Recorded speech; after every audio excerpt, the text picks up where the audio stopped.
Hey guys, welcome to the video today. In today's video, I'm going to show you how you can pump up a flat car tire with a bike pump if you ever find yourself in a situation where you don't have access to an air compressor. And I've had to do this a few times before when we were at our apartment. We came out to our car and our car tire was flat and we didn't have access to an air compressor, but we did have a bike pump, the same one that you're looking at now. And this will not work if the tire bead is broken away from the wheel of the vehicle or if you have a larger leak. Before we begin, let's talk about safety and I'll show you the tools that we're going to need to do this. Okay, so let's talk about safety. Whenever you're working with vehicles, make sure that you always wear the proper safety equipment. I have on a pair of nitrile gloves and safety goggles for this job, and make sure that you take all safety precautions. Okay, let's take a look at the tools that we're going to use to pump up this flat tire. Okay, so this is the bike pump that I'm going to be using, and this is the connector that we need to be able to pump up a car tire. It's the same connector that you would use to pump up a bike tire. And some bike pumps will have a tire pressure gauge built into them, which is nice because then you can see the tire pressure as you go. This bike pump doesn't have the tire pressure gauge built into it, so this is the tire pressure gauge that I'm using. And these are small enough and inexpensive enough that you could just always have one of these in your glove box. Okay, let's head out to my 2006 Toyota Corolla and pump up the flat tire.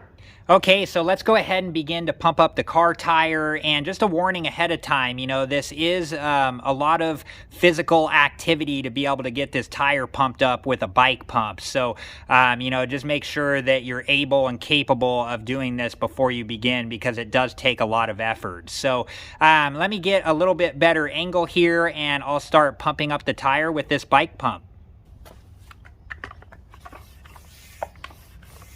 All right, I'm wondering if I should count how many pumps. I'd probably lose track.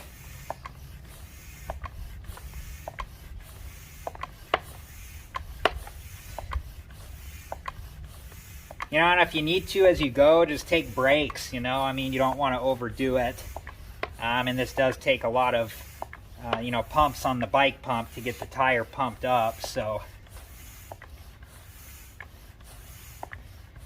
Are we seeing anything happening yet? I don't know.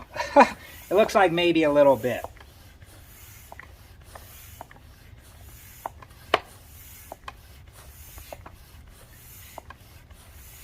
Okay. Oop. Okay. I think we are seeing some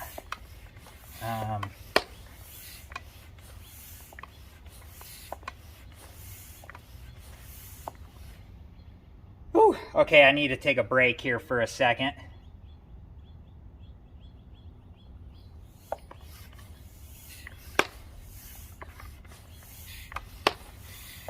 Okay, so let's go ahead and just check the tire pressure here really quick.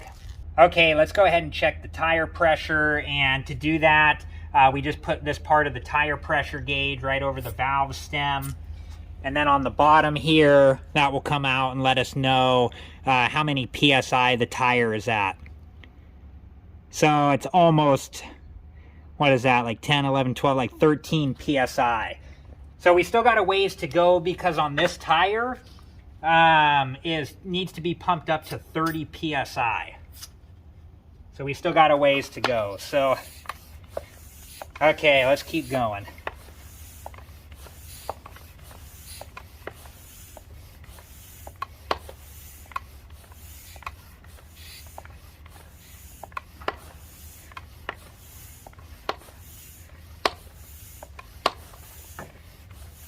Definitely seeing the tire pump up.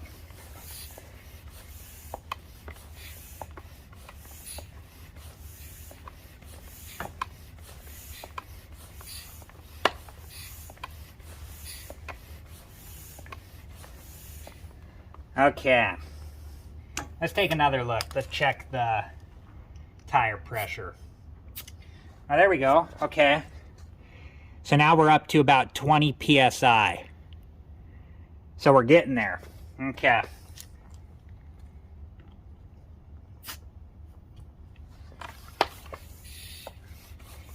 And you can see how having a tire pressure gauge built into the bike pump would be nice, because then you wouldn't have to keep taking this off and checking the tire pressure.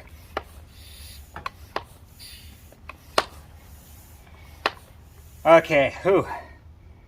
Need another break here. Give myself a few seconds and then we'll keep at it. Okay.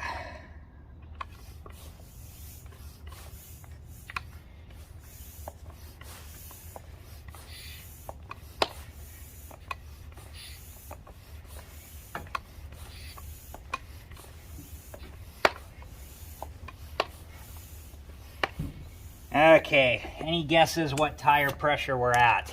I'm gonna guess 25. Pretty close. Looks like it went maybe to 26 or so, just a little over 25. So we're very close.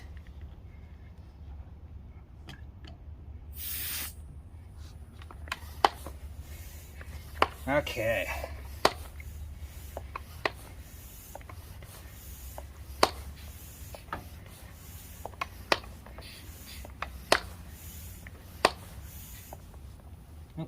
Might not have that on right. Could hear some air.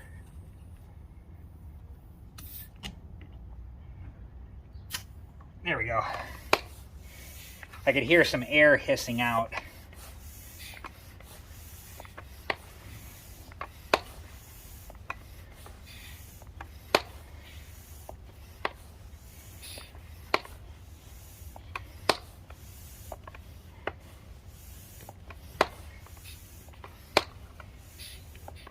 Okay, let's check the air pressure again.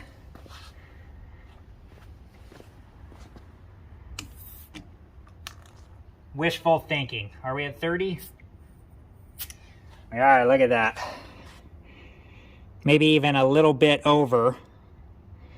So if you do need to let air out of the tire, on the back of the tire pressure gauge, there's a piece here that allows us to do that. And you just stick that on the valve stem and you can let the air pressure out. We'll check it again. And it's right at 30 there. I probably need to put a couple more pumps in it. So let's do that now. Probably let a little too much out.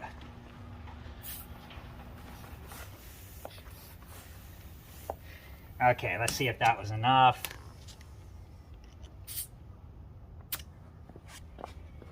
And there we go, right at 30 PSI. All right, and I'll show you where you should be able to find the cold tire pressure PSI for your vehicle, as long as your vehicle has the stock size tires on it. And I'm on the driver's side of my 2006 Toyota Corolla, and I have the front driver's side door open. And then just on the side where the front door closes, there should be a label called Tire and Loading Information. And this label should have the cold tire pressure PSI for your front tires and your rear tires, as well as your spare tire. And if you don't have this label on your vehicle, you could also try looking in the owner's manual. And each vehicle is different, so make sure to refer to the tire and loading information label or your owner's manual for the cold tire pressure PSI for the stock size tires on your vehicle.